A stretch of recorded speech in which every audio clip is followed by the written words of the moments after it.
goes back to the experience. Exactly. At first it was using a website.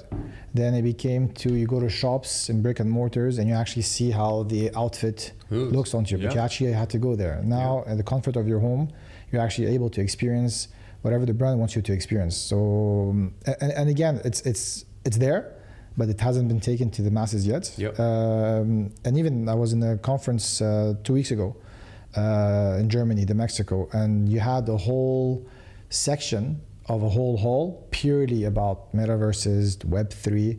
So it's there, it's just how, but it goes back to the education side. It's not just because a brand has a metaverse, they're going to succeed and make millions. It all goes back to content. What are you offering to your audience? Privacy, location, and then yes, it will make sense whether to go to the metaverse or not. It's just like where you have brands, they have to be on social media. Yes, because that's where the audience is. Soon you're going to have, okay, which metaverse I need to enter as a brand, or do I go and create my own metaverse? Because as you mentioned, the whole aspect of the blockchain aspect and all is to build communities. So imagine now having your communities and offering them an experience, whether it's physically in a store or in the metaverse virtually or on a website. So you're offering different ways that might interest the user itself. And look, it's as well for the people. Because as well, metaverses, they have been built there for people to be creative. Yeah, right? Guys, you can go crazy. If I'm a creative person, I can make a lot of money and I can make people happy because I'm creative. Yeah. All of these like experiences that we're talking about, if you are a person and this metaverse allows you to build an entertainment park, right? You build that entertainment park with you crazy, I don't know. It's limitless. It's just like anything you Matrix, think about. Jumping from somewhere, ending up with somewhere, new characters, new like masks and stuff like that. And people come and pay you 0.1 cents for that. And you get paid for it because you were creative and you gave them something they would use. It's the community as well. It's not in the hands of the billionaires anymore. You can be no one, sitting at your home, have $10 at the end of the day in your account, and you can go to a metaverse, sign up, go inside, create a wallet, start providing value to this community. They will appreciate, they'll pay you for that, you start moving. That's what we call democracy, right? That's democracy. Everything is available for everyone. How you can be different is by you being unique. And that's when you start triggering the brain of people saying, become unique, be yourself, be intelligent. You start getting the rewards of it. And that's where basically, again, a misconception or the perception of AI, everybody's afraid of AI and stuff. It's just basically, you should embrace AI because AI is going to remove your day-to-day activities and tasks and the repetitive admin stuff, allowing you to focus on the creativity. So that's creativity goes up and the repetitive stuff actually goes down. It's similar to when VW at some point in the international markets, they used to produce 1,000 cars per month as an example, and they used to utilize 60 people to do that. Now they utilize 1 million cars with like utilizing 500 people, but the machine has changed. This is dangerous and not dangerous, but I'm happy about it because I don't know if everyone will agree to this, but the generation now, they became so relaxed, taking things easy and taking things for granted. And they do not want to put the hard work.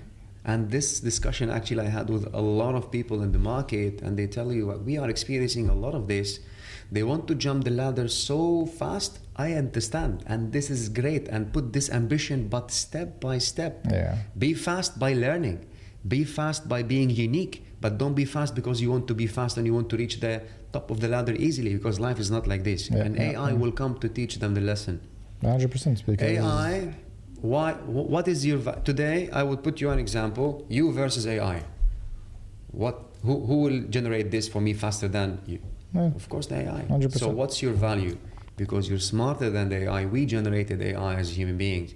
So you will feed the AI with the right information, and then from there, it will start giving you the results. So you have to be smart, creative, and intelligent to lead that AI to the right direction you want them to give you as a result. 100%. Right? So that's why we started as MEmob to embrace this in our technologies, in our platforms. We are testing it. I'm not gonna say Like everyone's like, oh, we have AI today, you know, like no, we are in the testing phase to see how it would best fit our business. And the solutions that you provide. And the solution we provide to the AdTech industry, because we're an AdTech company, and we're gonna take it out. Again, it's like, I believe that's Elon Musk has mentioned. He said that AI will not replace humans, but humans using AI will actually replace humans. So it's like literally embrace it. And again, it's not just a buzzword. It's not like the NFTs or the Metaverse. It's highly consumable. It's like you actually see the results. You're talking about billions of users already on a monthly basis making use of it. So it's just, again, it's just how you use it at the most ethical way. But again, it goes back to how creative you are and how serious you are in terms of like using it to your best ability.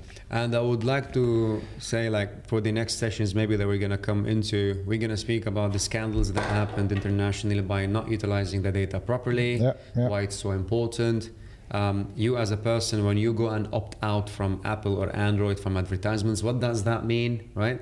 It doesn't mean that you're not targeted anymore, but it has a lot of different aspects. And looking into it, why it's beneficial for you to go for trusted brands to say, I'm okay to share with you this information.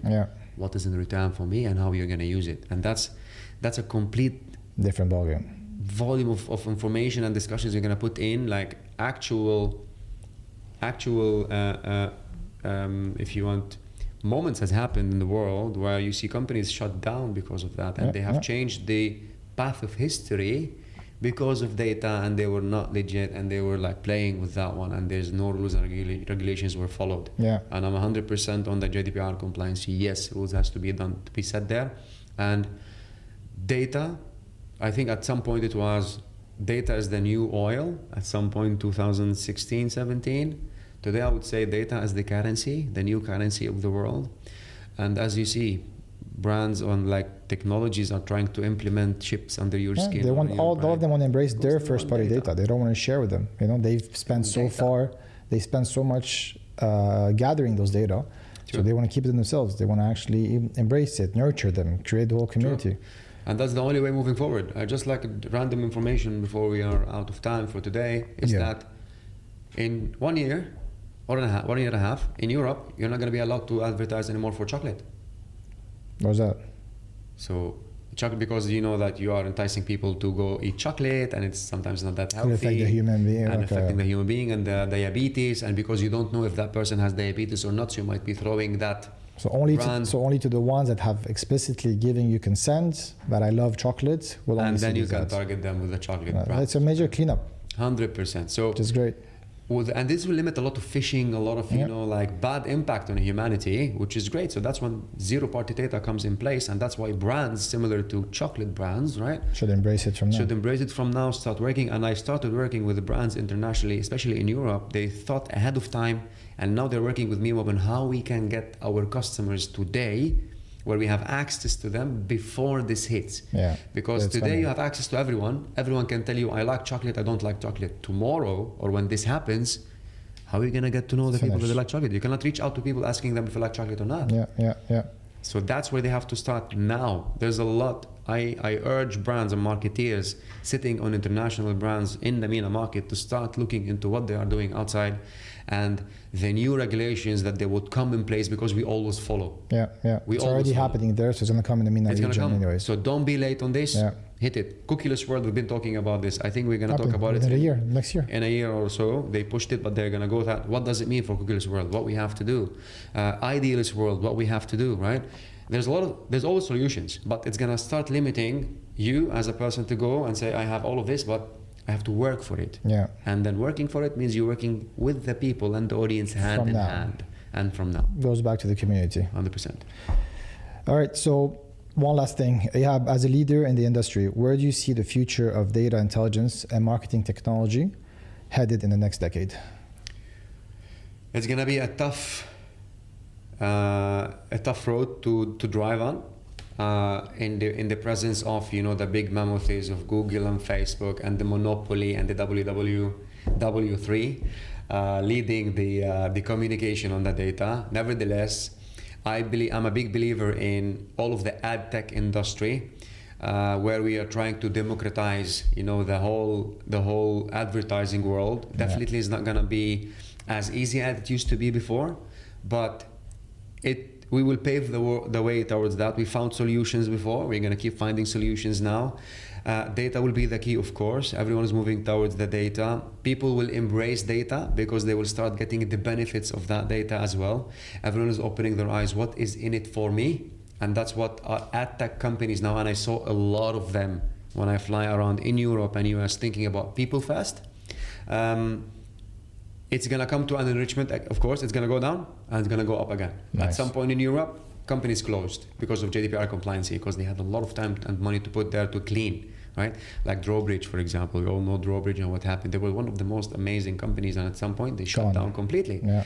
We've seen that happening, but then at that point, people started learning again about GDPR, and they went up again, and they fixed it, they launched it, and then now it's maybe dropping down again, but it's gonna go up. So it's an always of continuous work and learning, and it's gonna go down and up again. So it's never gonna stop. It's gonna evolve massively from a no tracking to cookie to a device ID to a unified device ID to a cookieless world. All of this will keep going. So we're gonna be there. Addresses as an example for the blockchain. It's not gonna stop, but it's gonna keep going. It's gonna be difficult. But again, as long as transparency is at your core and what you're offering, there's nothing to be worried about, because again, this is where you differentiate yourself from as MEmob Plus to any other competitors out there, if any. If 100%. Amazing insights. We went a bit technical. Loved every bit of it. So wish you the best. If anybody wants to reach out to you, where do they go? How can they find out? They can reach out to me on LinkedIn. I'm there, available, Ihab El Yaman. They can reach out to me via our website. We have our website, memob.com. And we'll put it in the description as well. Yeah, we're going to put it in the description. And we are more than happy to come do any kind of roadshow explaining any kind of the aspect of the AdTech, advertising, or as for the blockchain, because we're doing these more often now with big agencies, with direct clients, giving them ideations, giving them the consultancy on what to do for them moving forward. Perfect. Wish you the best, Ihab. Thank you. All right. Thank you.